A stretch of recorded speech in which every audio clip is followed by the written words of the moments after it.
Oeste. Com elas, conversa agora com o deputado federal Rafael Pezente, do MDB de Santa Catarina, jornalista, defensor do setor do agro. Tudo bem, deputado? Bom dia, bem-vindo aqui ao programa. Já conversamos outras vezes, alegria em recebê-lo de novo. Maravilha, bom dia para as meninas todas, né? Adriana, Juliana, Paula, que está por aí também. Satisfação muito grande conversar com vocês. Hoje talvez não seja o meu melhor dia, eu acabei de chegar do hospital, estou tratando uma dengue. Quem já teve dengue sabe que é chato e é complicado, viu? Puxa vida, obrigada pela conversa mesmo assim. Melhoras desde já, hein? Tem que levar uns dias, né? Um tempinho, todo um tratamento, mas o senhor vai se recuperar. Deputado, o senhor quer começar fazendo um breve balanço sobre os incentivos ou falta de incentivos ao agro nesse atual governo até aqui? Olha, esse é um governo de muita propaganda, né? O problema é que o agro não vive de propaganda. Ele vive de um plano safra forte, com recursos colocados lá na ponta, que são depois devolvidos com juro e correção. O problema é que o governo anunciou um plano safra recorde, como sempre faz, e esse dinheiro não está chegando na ponta. Você vai conversar com os produtores, e eu represento Santa Catarina, estou sempre em meio aos colonos por lá, eles vão às agências bancárias, vão ao Banco do Brasil, às cooperativas, e não conseguem fazer o custeio da sua safra, não conseguem pegar recursos para investimento. E aí o governo, que sempre faz muita propaganda, nesse momento não está ali para resolver o problema. Mas o grande problema nesse momento agora está no subsídio do fundo de subvenção do seguro rural, porque os produtores sempre tiveram do governo federal esse recurso para poder fazer o seguro da sua safra, e agora esse recurso não chegou e os produtores estão recebendo nas suas casas boletos de 15, 20, 50, 100 mil reais para poderem bancar e segurar a sua safra. Os produtores de maçã em Santa Catarina estão preocupados, produtores de cebola, de soja, muita gente que vai deixar de plantar e, no final das contas, o produtor acaba sofrendo, mas o consumidor na prateleira do mercado é que vai pagar essa conta. Julie? Deputado, bom dia. Bom dia. Bom dia, Juliana. Você acha que a falta de mão de obra no agro tem relação com a Bolsa Família, já que muita gente prefere viver do benefício em vez de trabalhar no campo? Tempos atrás, o empresário de Santa Catarina teve a coragem de falar o óbvio e ele foi linchado, né? Foi cancelado na internet. Eu serei o segundo a ser linchado, porque eu reforço a tese de que esse excesso de benefícios sociais desestimula o cidadão a buscar um anzol para colocar na água e pescar o seu peixe. Nós temos mais de 50 milhões de pessoas recebendo Bolsa Família no Brasil. Um benefício muito importante para as pessoas que não têm de onde conseguir a sua renda. Agora dá uma rodada aí na sua rua, no seu bairro, e converse com os empresários. Pergunte se eles contratariam se tivessem mão de obra à disposição.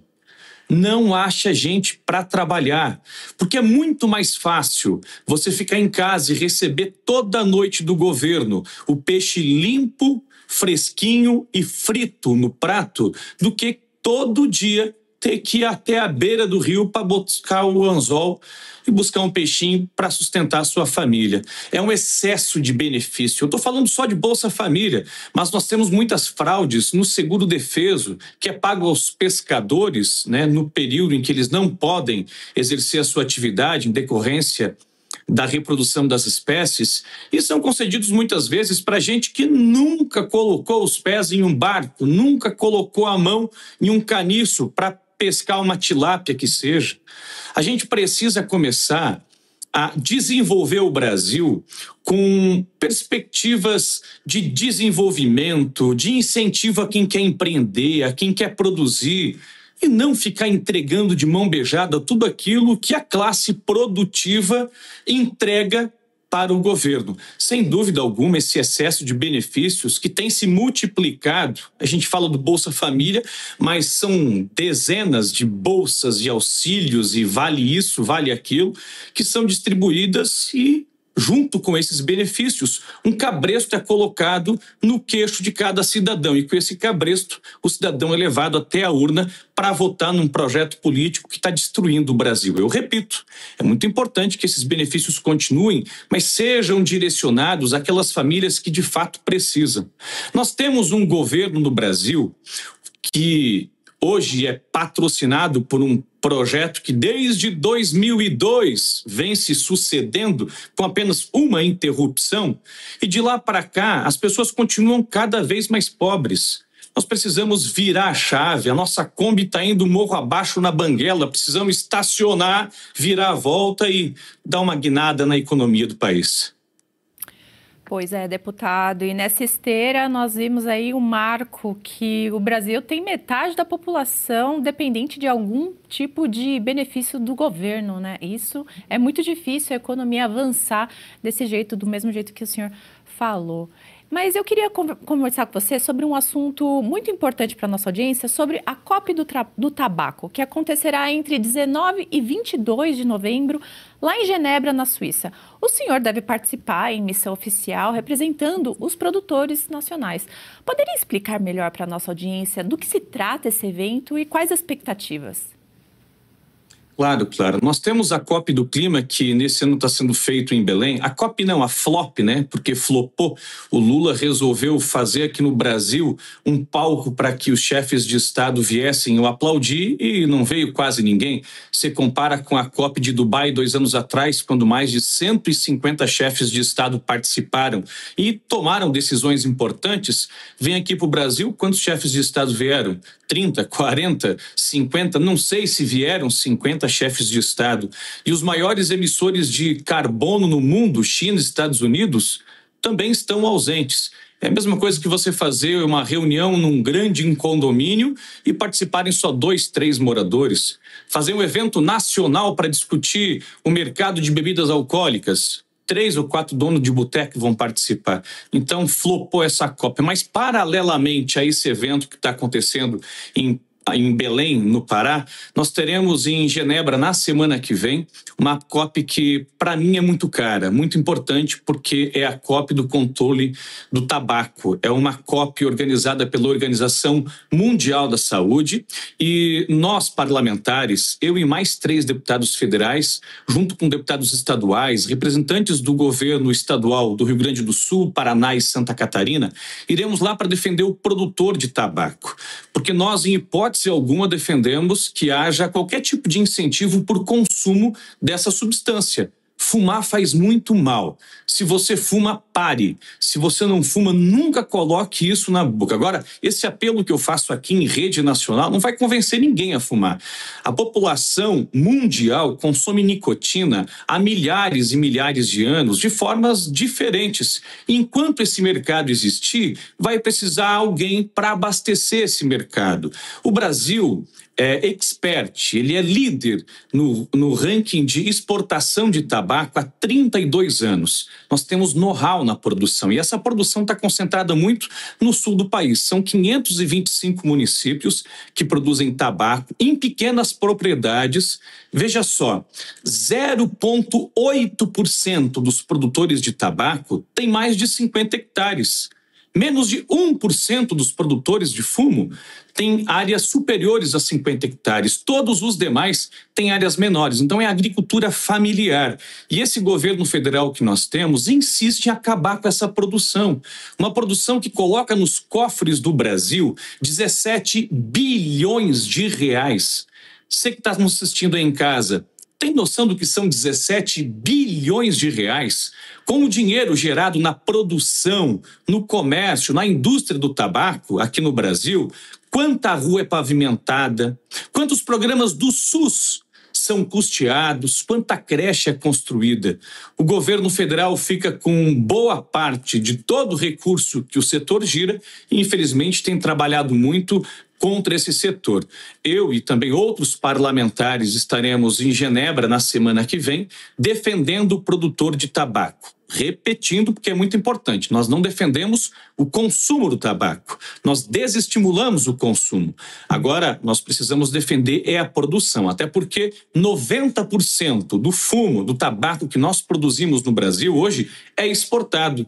Nem o fumo que é produzido aqui em solo brasileiro faz mal para o brasileiro. O governo federal precisa começar a dar atenção a esses produtores. São 138 mil famílias, mais de 600 mil pessoas que trabalham só na roça, sem contar indústria, comércio, transporte.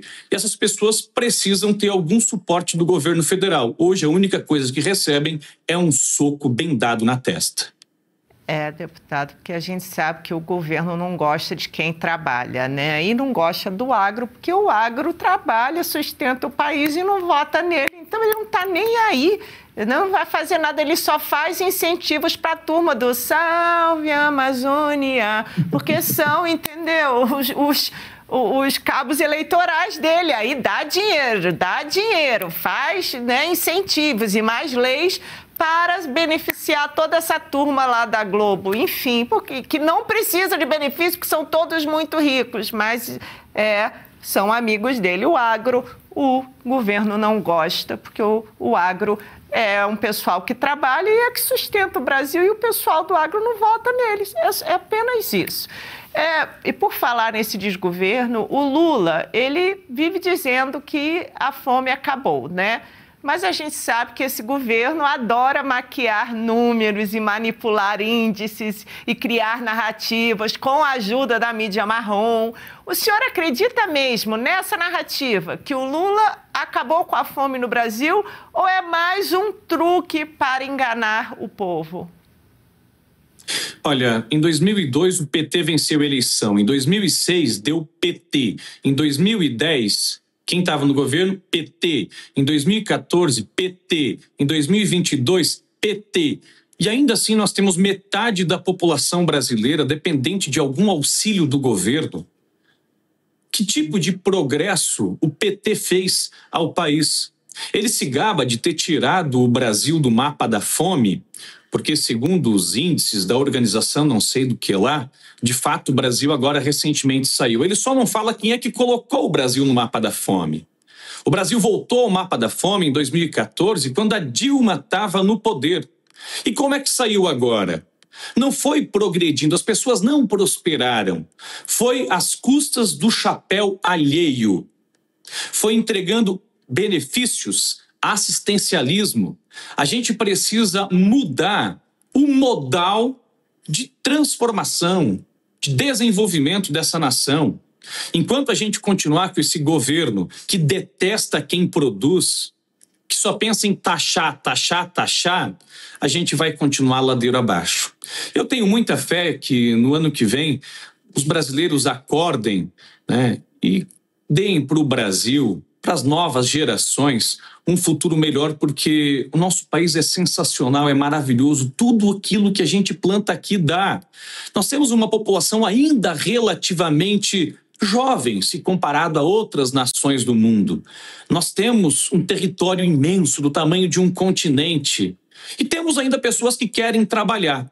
Só precisamos tirar dessas pessoas o cabresto do assistencialismo e tirar da prisão as mentes, porque o governo do PT, ele aprisiona a cabeça das pessoas e tira delas a perspectiva de um futuro melhor. Imagina uma família saudável, com o pai e a mãe em casa, que em vez de buscarem um trabalho, resolvem ficar o dia inteiro se coçando e assistindo televisão, porque o governo sustenta aquela casa. Que exemplo que vão dar para os seus filhos? As crianças nascem nesse mundo e tendem a replicar aquilo que os exemplos em casa apontam. A gente precisa se livrar desse governo, ele faz muito mal para o país. Eu tenho fé que em outubro do ano que vem, a partir dali a gente vai viver um outro momento. Temos que incluir também que o governo é um mau exemplo, né? Não só pelas atitudes, colocando impostos e dando essa lista de benefícios que vai ser muito difícil voltar atrás nos próximos anos, como a lista de frases conturbadas, como a presidente Lula deu recentemente, que o traficante é vítima do usuário. Mas eu queria conversar com o senhor sobre um outro assunto, presidente. O governo incluiu o peixe tilápia na lista de espécies invasoras. Isso pode prejudicar os produtores e o consumidor? Sabe qual é a justificativa do Ministério do Meio Ambiente para incluir a tilápia e outras espécies nesta lista de exóticas invasoras? É que elas não são nativas do Brasil. Quais serão os próximos passos? Será que o governo vai querer proibir o cultivo de soja, já que a soja é nativa da China? Será que o governo vai querer proibir a criação de gado Nelore, que originariamente é da Índia?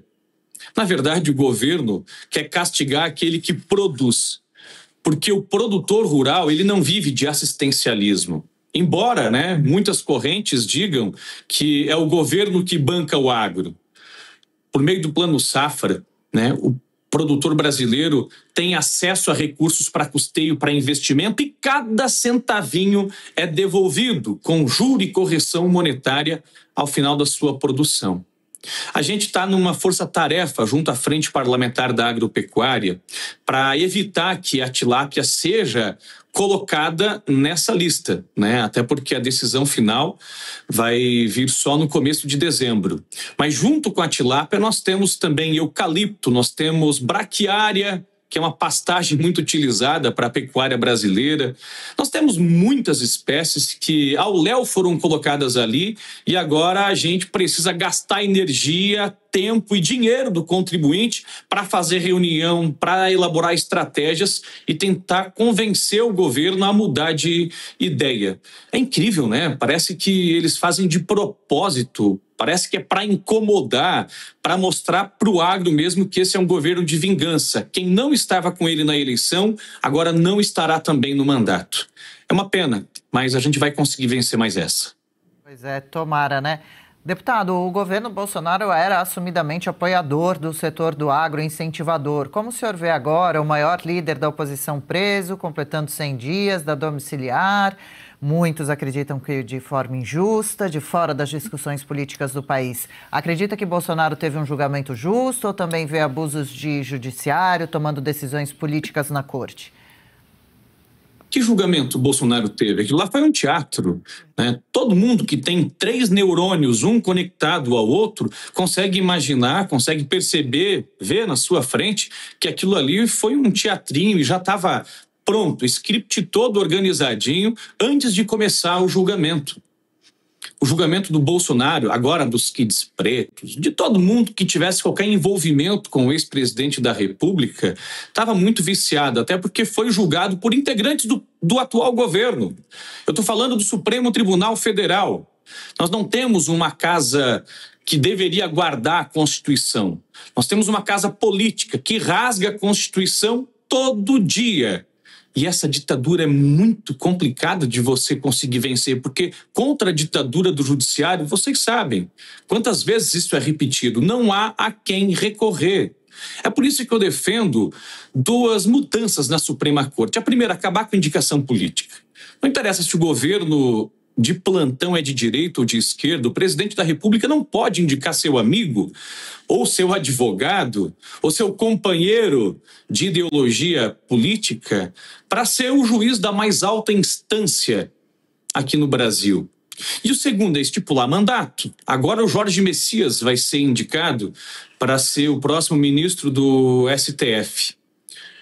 Ele tem 45 anos de idade. Ele vai ficar pelo menos 30 anos na Suprema Corte. Talvez daqui a 30 anos eu já não esteja mais aqui. E ainda assim nós teremos lá um cara que foi indicado pelo Lula para ser ministro do STF.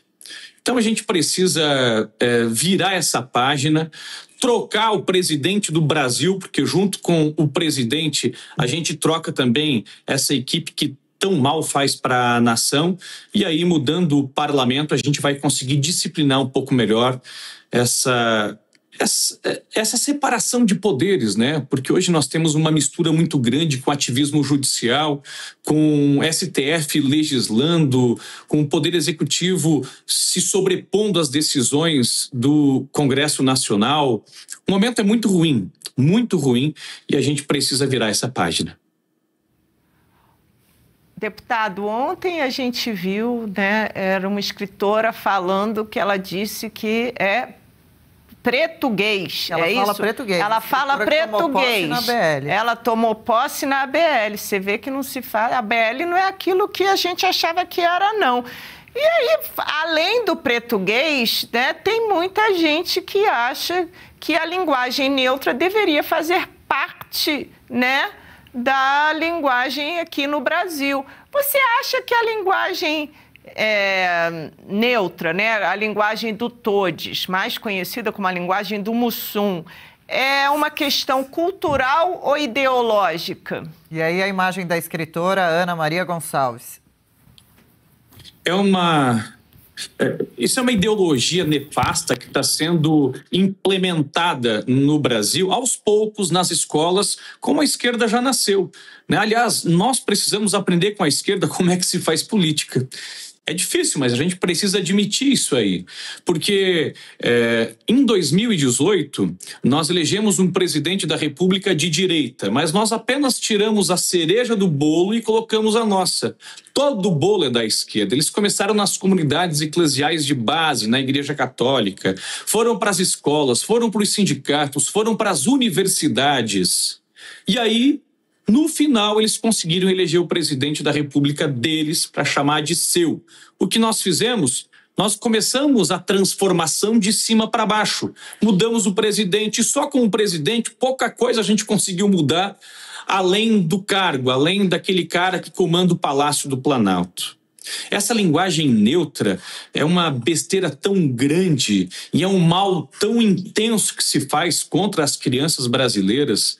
Uma língua que nós temos que é rica. Nós tivemos agora, na semana passada, a comemoração do Dia Nacional da Língua Portuguesa. Eu sou jornalista, eu gosto muito da nossa língua. Cometo equívocos, vez ou outra, mas nunca proposital como esses que os todes aí estão falando. E sobre a Academia Brasileira de Letras, eu vi a foto das mulheres, né, que tem assento lá.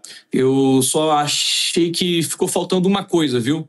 Dentre todas as mulheres, faltou, acho que uma escritora, porque não temos nenhuma escritora ali.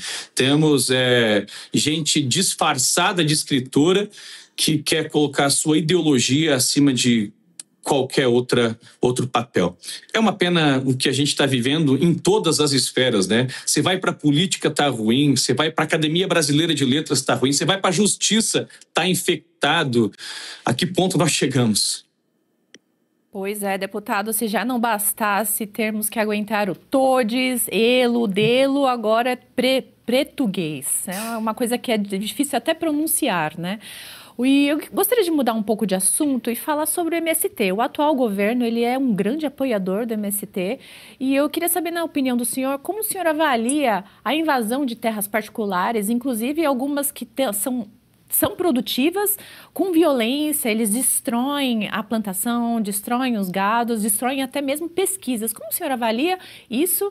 E, inclusive, tendo representante do MST, né, dos movimentos sem terra, o Boulos, agora ministro da Secretaria-Geral da Presidência.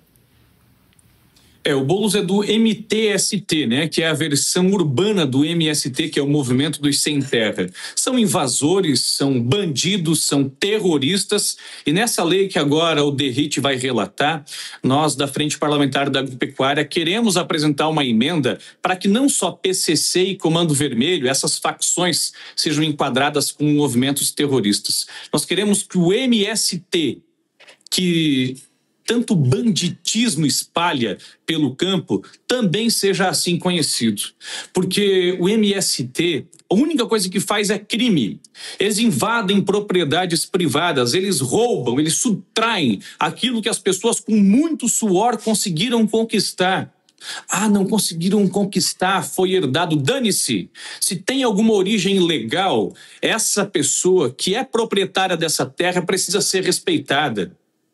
Nós temos hoje ainda um ordenamento jurídico que garante a propriedade privada. Eu não sei até quando, né? Porque tudo no Brasil o PT está conseguindo destruir.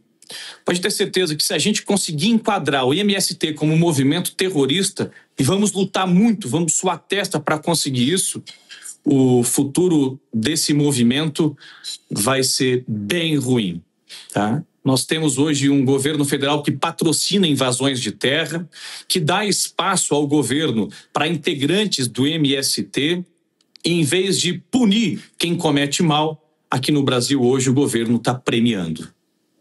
Pois é, lamentável. E, deputado, também voltando mais uma vez à COP30, já que estamos com ela em andamento, e já vamos caminhando para encerrar a entrevista, que o senhor, imagina, com dengue, aguentando firme aqui, conversando com a gente. Muito obrigado. Está cansado, né? Para encerrar, então, a gente vê a COP30 utilizando combustíveis poluentes para manter ar-condicionado ligados que funcionam, navios ancorados, né? Pouquíssimos exemplos ali nessa conferência que a gente esperava, né? De exemplos, né? De providências não poluentes, climáticas favoráveis a toda a discussão. O senhor está sempre comentando sobre placas solares, é isso? O que o senhor comenta para a gente? Como andam essas evoluções no Brasil?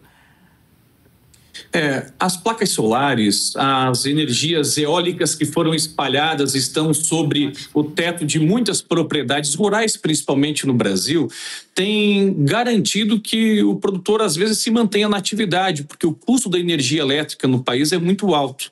Ainda mais depois que Lula resolveu isentar milhões e milhões de famílias de pagar tarifa de energia elétrica, para que essas famílias depois devolvessem o favor por meio do voto na urna eletrônica. Quando você isenta alguém de pagar alguma coisa, tenha certeza que outras tantas famílias pagarão por aquilo que para você é isento, né? Agora o governo federal está querendo taxar a energia eólica e é toda semana uma emenda num projeto de lei, um destaque numa medida provisória. A todo tempo eles, em cima do laço, querem fazer, né, uma sobretaxação sobre as placas solares. Até então, nós temos conseguido derrubar todas elas. A bancada ruralista, a Frente Parlamentar da Agropecuária em Brasília, tem conseguido se unir, né, para evitar que essas taxações aconteçam. Agora, nós temos uma COP do clima acontecendo no Brasil. Era para que os olhares do mundo estivessem voltados para cá. Na verdade, o mundo está nem aí para o Brasil, né? Porque essa COP é de mentirinha, é uma flopou, né? Mas, enquanto essa COP acontece, o Brasil deveria incentivar energias sustentáveis, limpas. O governo quer desestimular quem tira dinheiro do bolso e investe numa energia eólica que é barata, é economicamente viável e mantém muitos produtores ainda na atividade. Mais um erro muito grotesco do governo que, por enquanto, esse, pelo menos, nós estamos conseguindo frear. Deputado, muito obrigada pela entrevista. Eu estimo as melhores do senhor e a Oeste com Elas está sempre aberto para você. Legal. Gostou desse corte? Estamos ao vivo de segunda a sexta-feira, das 10 ao meio-dia, no YouTube da Revista Oeste. Eu, Marina Helena, Adriana Reide e Paula Camacho analisamos as principais notícias do dia. E siga as nossas redes sociais, @oestecom.elas.